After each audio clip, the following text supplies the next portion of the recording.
Ça avait l'air un petit peu broche à foin. Yasmine Abdel-Fadel. On peut pas être un chef à temps partiel. Moi, ce qui me dépasse, c'est que le dossier, là, il est pas nouveau depuis une semaine. Marc-André Leclerc. Il n'a pas de règles. Et ça, quand il n'y a pas de règles... La rencontre. Il va falloir s'accrocher à quelque chose qui est ancré dans la réalité des Québécois. Non, mais elle l'a dit, c'est irréprochable. Hein? Sa gestion est irréprochable. Il faudrait qu'il sourie, qu'il a l'air plus enjoué. Ah, mais Yasmine, attends, là, on a la moitié du bouclier, là. C'est exactement ça. La rencontre. Abdel-Fadel Leclerc. 6 jours de rentrée parlementaire à Ottawa. Yasmine Abdel-Fadel et Marc-André Leclerc. Salut à vous deux. Allô, allô? Bonjour. Alors, Yasmine, d'abord, tu t'attends à quoi, toi? Ce sera quoi les dossiers chauds à Ottawa? Coût de la vie, logement, coût de la vie, logement, coût de la vie, logement. Je pense que ça va pas mal tourner autour du, devinez quoi, coût de la vie et logement. Et voilà. Et Justin Trudeau va vouloir parler de logement parce que maintenant qu'il a fait une annonce la semaine passée sur le remboursement de la TPS et d'inviter les provinces à suivre cette avenue-là, il va pas être gêné d'en parler, là. Il va vouloir rappeler qu'il a fait quelque chose et qu'il y a d'autres choses qui vont être faites parce qu'il l'a dit à la dernière conférence de presse, c'est que ce n'est que le début d'une série de mesures. Là, ce que j'ai envie de voir, c'est est-ce que Justin Trudeau est assez en forme pour faire face à un Pierre Poilievre qui est très énergétique devant les sondages qu'il connaît. Est-ce que Justin Trudeau va être déstabilisé en chambre en période de questions devant Pierre Poilievre ou est-ce qu'il va être capable de tenir finalement cette joute oratoire avec lui? Marc-André? Ouais, sauf que malheureusement pour nous, là, qui aiment ça suivre la période de questions, il y a juste aujourd'hui, là, cette semaine, où M. Poilievre et M. Trudeau vont être là en même temps parce que M. Trudeau, à partir de demain, là, s'en va aux Nations Unies, à New York. François Legault est là aussi. Fait que tout le monde est à New York. Fait que c'est sûr que comme rentrée parlementaire, là, à part à 14h15 aujourd'hui, le reste de la semaine, là, M. Trudeau sera pas là. Et moi également, Alexandre, j'ai hâte de voir les nouveaux visages, là, les nouveaux ministres, là, parce que Monsieur Trudeau nous a fait une espèce de 52 ramasses dans son remaniement. Il a jeté toutes les cartes à terre, on a ramassé ça. Là, on a fait un conseil des ministres.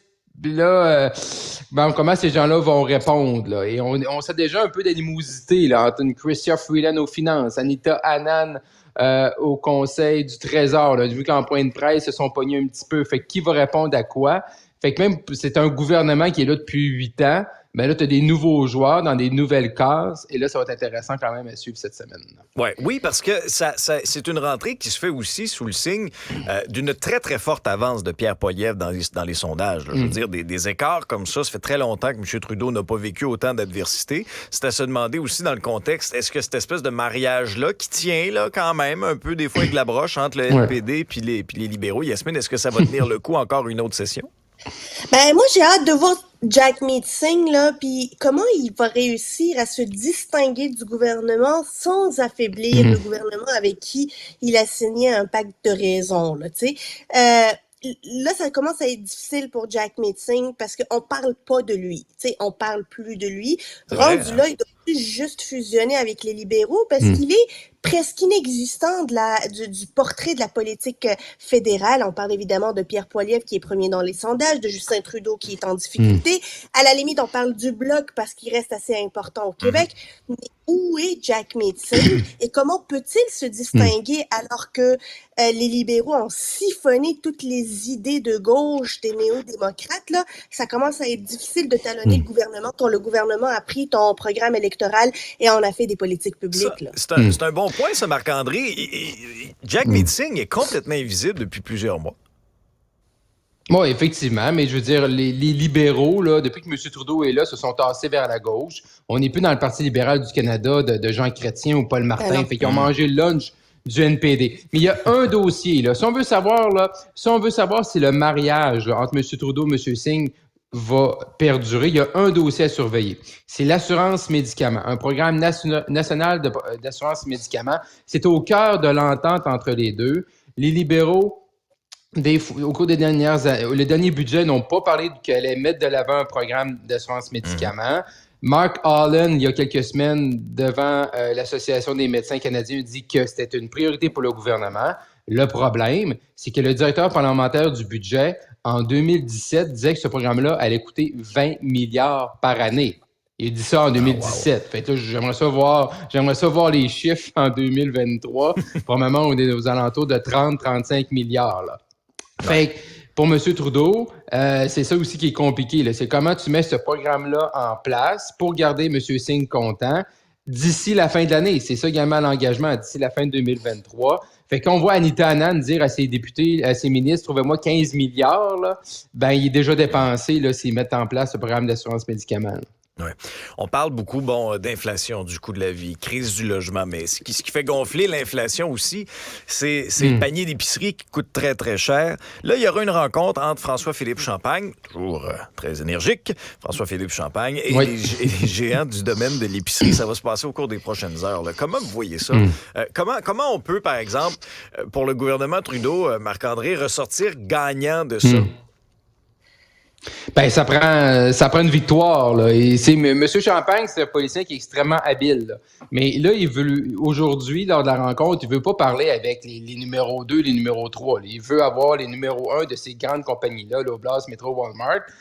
Mais là, ces gens-là vont arriver avec des chiffres, là. Puis ils ont déjà tous fait l'exercice devant les députés en commission parlementaire à Ottawa au printemps dernier. Fait qu'ils savent exactement quoi dire, quoi faire. Fait que là, qu'est-ce que M. Champagne peut faire? Là? D'un côté, leur demander, baissez les prix, puis moi, je vais vous donner un programme, une subvention pour avoir des frigos verts. Tu sais, des fois, les politiciens sont assez créatifs. Fait que c'est là que M. Champagne n'a pas le choix. Là. Il est prêt avec le singe. Là. Il y a même une date limite. Ça prend un plan d'ici l'Action de grâce. Puis François-Philippe Champagne, c'est un ministre qui est habitué de livrer. Fait que, il va vouloir livrer là-dessus, c'est clair.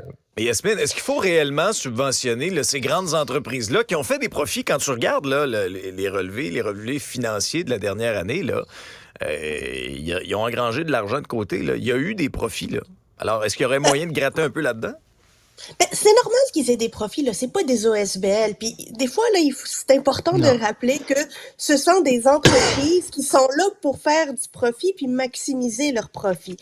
La question qui a à se poser, c'est est-ce que ils profitent de l'inflation puis des plus vulnérables pour se sucrer le bec? Exact. C'est plutôt ça la question. Puis ça reste tout de même au gouvernement de démontrer le lien de cause à effet, là, le lien de l'inflation versus le profit, parce que au-delà du langage populaire, le gouvernement a besoin d'être rigoureux sur cette question-là. Parce qu'ils sont, eux, là, ils ont des moyens assez conséquents pour pouvoir le démontrer à la population. Là. Moi, là où je suis un peu perplexe devant cette stratégie du gouvernement fédéral, c'est que ils ont mis la barre trop haute. En politique, d'habitude, tu baisses les attentes pour amener des résultats et de surprendre avec les résultats. Oui. Or, maintenant, ils ont monté la barre, puis je ne vois pas nécessairement quels sont les leviers ou les moyens qu'ils ont pour pouvoir atteindre les objectifs qu'ils se sont auto-fixés lors de la conférence de presse de la semaine dernière. Fait que j'ai hâte de voir. Ils doivent avoir déjà une stratégie derrière la tête qu'ils sont en train de construire. Autrement, là, ça s'en va vers l'échec. Je m'attends pas à ce que les présidents ils sortent de là et ils disent on s'est fait passer un savon, puis c'est vrai qu'on fait trop d'argent, puis excusez-moi, le prix des bananes, il est diminué. Voyons. Oui, puis aussi, à un moment donné, ce qui est un peu... moi, ce que j'aime pas là-dedans, c'est que M. Trudeau nous annonce ça parce qu'il faut qu'il fasse plaisir à son caucus, mais je veux dire, moi, là, je fais l'épicerie, là, à la maison, c'est moi qui vais à l'épicerie, j'adore ça. Mais là, j'aime moins ça depuis que ça coûte, depuis la pandémie, ça coûte extrêmement cher, mais moi, ça fait 2 ans là, que je vais à l'épicerie puis ça coûte cher. Là. Que pour une famille de 4, ça me coûte 50, 75, 100 $ de plus pour la même épicerie pour 4 personnes à la maison. Puis là, M. Trudeau, lui, là, il se réveille. Là. Septembre 2023, là, c'est assez. Là, hein, faut baisser le prix. Et moi, là, ça fait plus. C'est la même chose pour tout le monde. Ça fait 2 ans qu'on paye. Là. Là, avant ça, c'était pas grave. Là. Puis là, aujourd'hui, là, vraiment, il faut les rencontrer. Puis là, assez, c'est assez. Là. Je trouve que ça fait un peu le désespérer son affaire. L'itinérance, c'était sur toutes les lèvres au cours des derniers jours. Je pense qu'il y a eu une prise de conscience là, collective lorsqu'on a appris que les chiffres de 2022 relataient plus de 10 000 personnes en situation d'itinérance. Puis pas juste à Montréal. Là. Ça monte partout. Là. Ça monte à Québec, ça monte dans les régions aussi. Et là, il y a eu ce fameux sommet sur l'itinérance organisé par l'UMQ. Est-ce que réellement on a progressé? Est-ce que réellement il y a quelque chose qui ressort de ça, Yasmine, ou au contraire, là, on a pris du café, on a mangé un petit croissant, puis on s'est réunis, puis on a dit, hey, c'est donc scandaleux, l'itinérance, là, faut être fâché, là, faut être indigné, mais c'est quoi le plan de match? En colère. Ben, il y avait un rassemblement d'indignation là, sur l'itinérance, puis je pense que la population est très sensible à ça. Mais au-delà de ça, moi, ce que j'attends, là, c'est pas les résultats du sommet de l'itinérance. Moi, c'est la mise à jour économique. Puis bien avant le sommet sur l'itinérance, le ministre Éric Girard a dit que c'était une des priorités qu'il allait mettre en avant lors de la mise à jour économique. Puis c'est là où on va voir si le gouvernement, si les bottines vont suivre les babines, si réellement, là, ils sont sensibles à ça.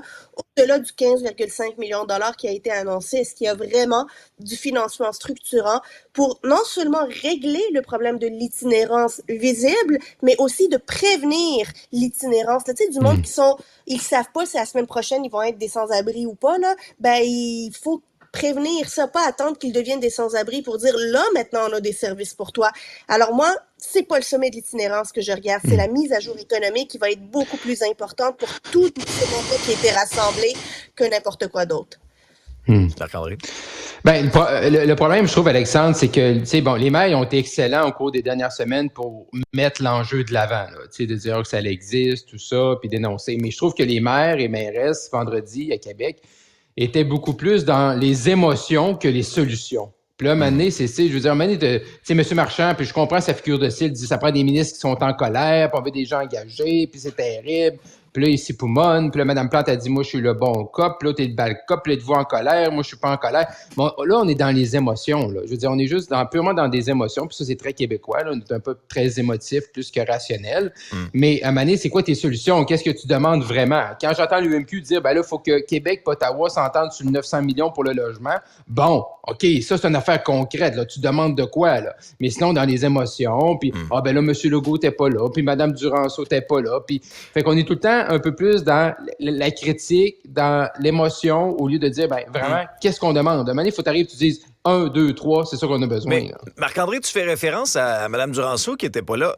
Moi, j'ai trouvé ça bizarre. C'est la ministre de l'Habitation. On parle de la crise du logement, on parle du manque de logements sociaux, puis elle se pointe pas. Ben, as-tu été invité? Ben, la question se pose. Le maire Marchand disait tout le monde était invité. Ouais, mais le ministre vient pas juste pointer là, tu sais, moi-même, je suis pas, tu sais, il faut arrêter, là. Ils l'ont-tu invité? Ils lui ont-tu dit venir dire, ils l'ont pas invité, je pense.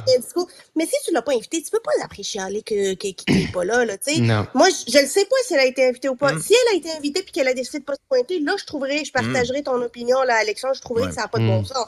Mais si elle a pas été invitée, là, c'est l'erreur des organisateurs, des maires, des mairesses, de l'UMQ, de pas avoir pensé que la ministre France Duranceau devait être là. Mais c'est parce que là, M. Marchand, il a répondu à cette question-là, puis il disait, ben là, tout le monde est bienvenu, puis c'était ambigu, on aurait roulé de tapis rouge. Ouais, mais là, c'est ça veut dire, mais dans la vie, là, quand t'es pas invité, c'est parce que t'es évité. Fait que, peut-être elle s'est pas sentie la bienvenue, peut-être qu'elle-même aurait dû défoncer les portes du Concorde à Québec pour rentrer au sommet, mais là, si tu l'as pas invité, tu peux pas quand même pas lui reprocher de pas être là. Puis de toute façon, M. Carman t'es là. L'affaire avec M. Carman, c'est un homme qui est calme. Hein. Fait que là, t'as les maires qui sont dans l'émotion. Puis là, t'as M. Carman, lui, qui est très rationnel, très posé. Fait que peut-être M. Carman aussi va devoir démontrer aussi qu'il prend aussi le dossier à bras le corps. J'ai quand même trouvé le maire de Québec, Bruno Marchand, j'ai quand même trouvé qu'il s'était démarqué, moi, dans ce dossier-là. Ouais. J'ai quand même trouvé que ça a été un porteur de ballon efficace. Il me semble que c'était rafraîchissant plutôt que des lignes un peu vides, là, comme ce que Valérie Plante nous sert habituellement à Montréal, là, de la mixité sociale. Puis là, après ça, on fait des mini-potes là, en face du parc Émilie-Gamelin, puis on met des beaux bacs à fleurs, puis on pense que miraculeusement, là, ça va régler ces problèmes-là. J'ai pas haï ça, moi, Marc-André, avoir un maire Marchand qui était vibrant, qui était dans l'émotion, puis qui tirait la sonnette d'alarme en disant hey, « réveillez-vous, là ». Oui. Non, clairement, M. Marchand est capable de bien l'exprimer. Hein. Puis c'est ça, un politicien va toujours, je pense, ramasser beaucoup d'éloges lorsqu'il est capable de bien exprimer. Comme un peu, tu sais, pourquoi les gens se demandent pourquoi M. Poilievre est capable? Ben, parce qu'il performe bien dans les sondages, parce qu'il comprend ce que les gens vivent, puis il l'exprime bien. Fait que ça aide toujours. M. Marchand, dans le dossier de l'itinérance, il le fait bien. clairement, là, on voyait là, le maire de Varennes, qui est le président de l'UMQ, avec Mme Plante et M. Marchand se passer le micro durant le point de presse vendredi. Clairement, c'est M. Marchand qui avait la meilleure performance, là, qui était capable de le mieux le préciser. Mais encore là, moi, je trouve qu'on ne demandait pas assez des choses précises. T'sais, à la fin, si tu veux, là, ils ont poussé le gouvernement dans le coin en faisant en sorte que ce soit une priorité, que le gouvernement soit pris un peu avec le singe. Mais maintenant, qu'est-ce que tu demandes, là, et comment tu vas l'évaluer? Je suis d'accord avec Yasmine que probablement la mise à jour économique va donner plus tard cet automne une idée par rapport à ça. Mais clairement, demandez des choses précises, là. Vous les avez dans les câbles, le gouvernement, là. Yasmine, Ouais, il va falloir qu'ils fassent attention, les maires et mairesses, là, parce que là, je comprends qu'ils veulent faire de la politique sur l'itinérance, mais il y a d'autres dossiers aussi sur lesquels ils sont pas tout à fait forts et qu'ils n'ont pas nécessairement de levier là, ils sont qui pas a leur parfaits. avantage. Puis quand je pense à Bruno Marchand, là, bravo, c'est le Terry Fox de l'itinérance, là, puis comme, ah ouais, go, on y va, puis itinérance zéro. Mais au-delà de ça, là, on attend les études pour le tramway de Québec, là. Fait quand il va nous dire que la facture a explosé, puis que si on lui demande cet argent-là, on devrait-tu le mettre sur l'itinérance ou sur le tramway? Ben, j'espère qu'il a une réponse pour ça, parce que c'est important d'être aussi émotionnel lorsqu'on a un pot d'argent puis qu'on décide de le mettre dans une infrastructure plutôt que de sauver des vies. Ouais. Moi, je jouerais ça un peu plus, de manière un peu plus, disons, calme. Mais Yasmine, tu parles de la mise à jour économique, là, parce que là, bon, Lionel Carman a annoncé une aide supplémentaire de 15 millions destinée aux refuges d'urgence. Mais à la base, moi, je pense que dans la mise à jour économique, il faut qu'il y ait un plan clair pour du logement social. Parce que c'est un cercle vicieux, là. Tu sais, on regarde là, un peu à Montréal. Prenons l'exemple de Montréal.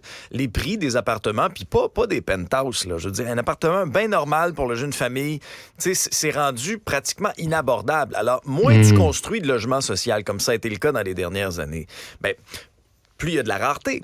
Plus il y a de la rareté, plus les prix augmentent. Et là, à un moment donné, on s'en sort pas, là, Yasmine. Oui, mais moi, encore une fois, je trouve qu'on ne parle pas assez de l'industrie de la construction privée parce que ce ne sont pas des cols bleus, c'est pas des fonctionnaires qui vont prendre leur marteau puis leur scie pour aller construire des logements. C'est l'industrie privée, ce sont les entrepreneurs privés qui doivent trouver que c'est assez rentable pour le faire. Donc, à eux, ne demande pas comment faire pour que ça soit assez alléchant puis rentable pour toi pour te mettre à la construction. Est-ce que c'est de la paperasse? Est-ce que c'est du financement? Est-ce que c'est de la main-d'œuvre? C'est quoi de quoi tu as besoin? Et eux, ils sont exclus de la conversation parce qu'on n'aime pas ça, parler du monde qui vont faire des affaires rentables dans une crise de logement pour les personnes les plus pauvres. Or, c'est là la clé de voûte. C'est eux qui construisent. C'est eux qu'il faut convaincre. Les gouvernements sont tous d'accord qu'il faut construire. Mais qui va construire? Mais Marc-André, ce que les promoteurs vont dire, c'est est-ce qu'on peut simplifier la bureaucratie, s'il vous plaît? C'est compliqué de faire le permis de terre. Mais ça, c'est les villes. Ouais. Ils disent tous, là. Je veux dire, au lieu de c'est passé de 3 mois à 18 mois. Mais ça, quand tu dis ça à Mme Plante, là, elle nie ça n'existe pas, puis les autres sont rapides, puis sont parfaits. Mais c'est pour ça, maintenant, là, je veux dire, les maires et les mairesses, là, ils sont tout le temps là en train de chialer. Ça fait 2 semaines. Là, ça chiale, puis ça demande. Mais eux autres, est-ce qu'ils frappent pour 1000 dans leur municipalité? Comme on dit? Non, ils ne frappent pas pour 1000.